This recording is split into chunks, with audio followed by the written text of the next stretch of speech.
วัสดีอาจารย์น้องมีชื่อว่านางราวประภาสเอกวิเศษทรัพย์เป็นนักศึกษาพยาบาลปี 1 มื้อนี้น้องจะมาสาธิตการล้างบาดแผล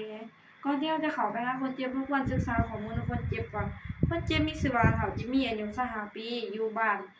โนนดูเมืองนครปากเซแขวงจำปาสักสาเหตุที่เขามาหมอแม่นเกิดอุบัติเหตุเฮ็ดให้มีบาดแผลบริเวณแขนสวัสดีอ้ายมีชื่อว่าหยังเด้อายุจักปีเด้25ปีอยู่บ้านใดเด้บ้านโนนดูปากเซแขวงด้วยน้องมีชื่อว่านางราวประภาสเอกวิเศษทรัพย์เด้อเป็นนักศึกษาพยาบาลปี 1มื้อนี้น้องจะมาล้างบาดแผลให้อ้ายเด้อจุดประสงค์เพื่อทำความสะอาดกำจัดสิ่งสกปรกและคราบเลือดป้องกันเชื้อพยาธิบ่ให้ลุกลามช่วยให้บาดแผลของอ้ายหายดีไวและส่งเสริมการสร้างเนื้อเยื่อใหม่เจ็บๆเล็กน้อยเด้ออ้ายบ่ต้องกังวลเด้อรอท่าน้องคราวหนึงเด้อเราจะมาล้างมือด้วยน้ำสะอาด5ขั้นตอน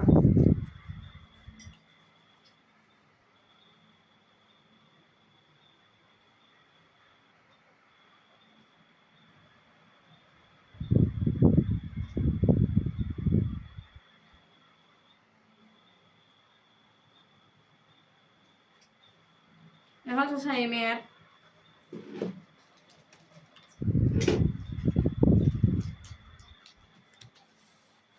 ขออนุญาตได้นี่จะสาธิตว่าเป็นซ้ำทั่วเปลือก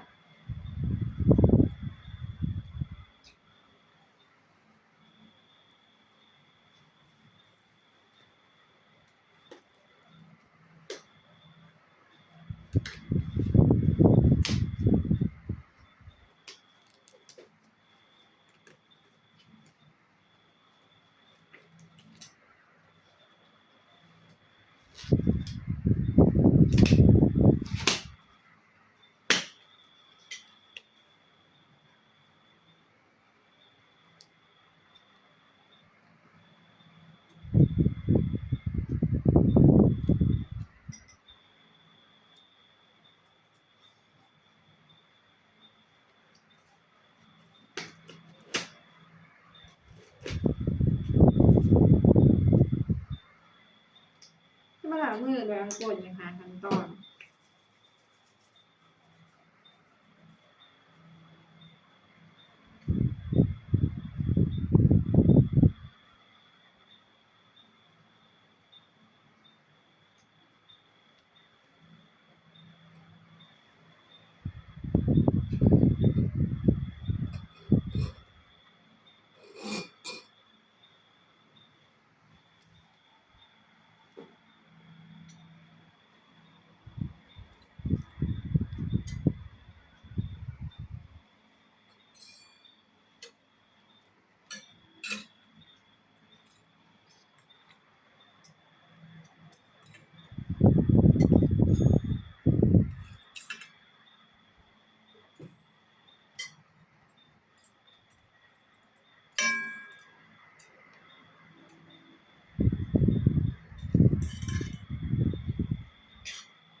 นี่จะแม่นน้ำแอด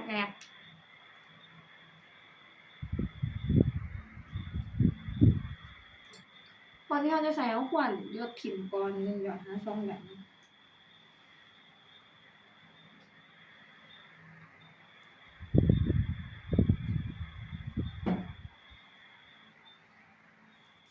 นี่ก็จะเป็นถุงมืออาเซีย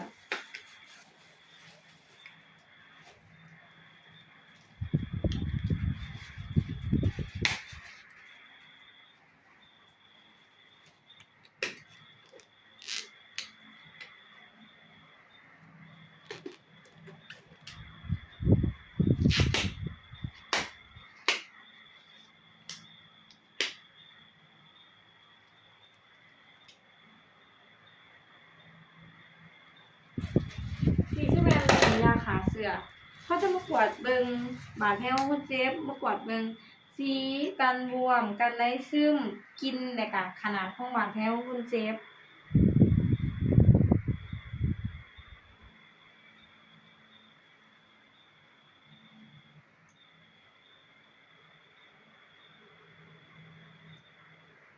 เขาจะ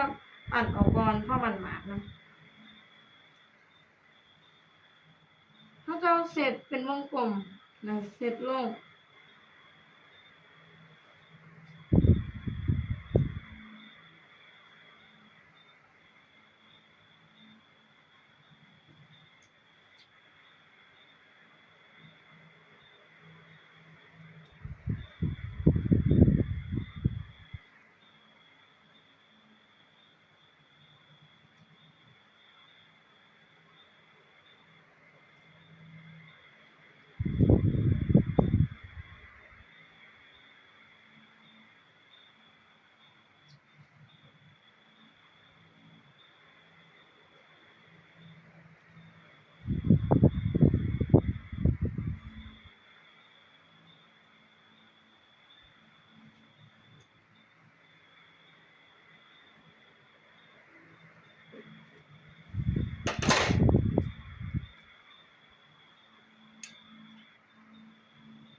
แล้วก็แล้วแต่เด้ออ้ายขอบใจเฮาจะมาบันทึกข้อมูลของคนเซฟไว้ใส่ปึ้มจดบันทึกของเฮาเนาะขอบใจอาจารย์